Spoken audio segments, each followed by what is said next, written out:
అవ్వలేదే చెప్పు. 5 వేళ్ళు సమానమా? ఇలా చూడరా, ఉందా? నేటి చూడు, సమానంగా ఉన్నాయా? All 5 fingers are equal or not? సరిగా చూడు, సమానంగా ఉన్నాయా? అది షూర్,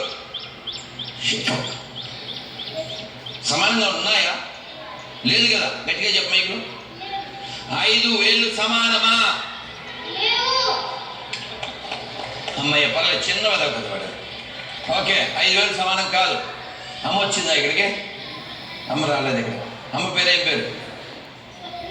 రైట్. అమ్మ, నువ్వు ఎప్పుడైనా షాప్కి వెళ్ళారా? లేదు, ఏం కొనలేదమ్మా నీకు? అమ్మే కొని తీసుకొచ్చేస్తుంది అంతే. సరే, అమ్మ ఏదైనా షాప్లో ఒక బొమ్మ, 2 ఒకటేనా?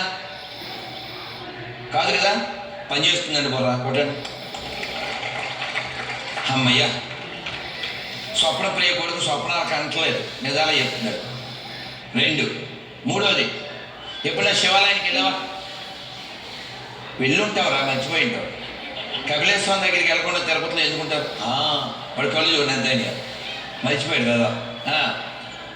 శివాలయంలో శివుడు ఎదురుగా ఒకటి ఉంటుంది. ఏంటి అది? పాపం. శివలింగానికి ఎదురుగానే ఏముంటుంది? అమ్మయ్య, నంది. ఓకేనా? బాగానే కనిపెట్టావు. ఓకేనా?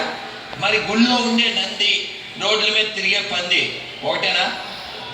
పనిచేస్తుందండి. చప్పట్లు కొట్టుకున్నా మా చంద్రుడికి. రైట్, ఓకేనా? ఇంకో లాస్ట్, ఆవుకి ఎప్పుడైనా ఏమైనా పెట్టావా? బెల్లమో పండు ఆవుకి పెట్టావు కదా. మరి ఆవుకి ఎవరైనా ఏమైనా మేపేవాళ్ళు, లేదు ఆవును కోసి మేసేవాళ్ళు, ఇద్దరు ఒకటేనా? కాదు, గట్టిగా చెప్పు, మైక్ దగ్గర పెట్టు. అంటే ఏం చెప్తున్నాను? Both are not same. అంతేనా? ఇప్పుడు మళ్ళీ అడుగుతాను, చకచక చెప్తాడు. ఇప్పుడు నానా మైక్ దగ్గర పెట్టుకో, చకచక చెప్పాలి. 5 వేలు సమానమా? అమ్మ బొమ్మ సమానమా?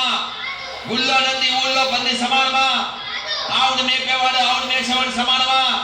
అన్ని మతాలు సమానమా?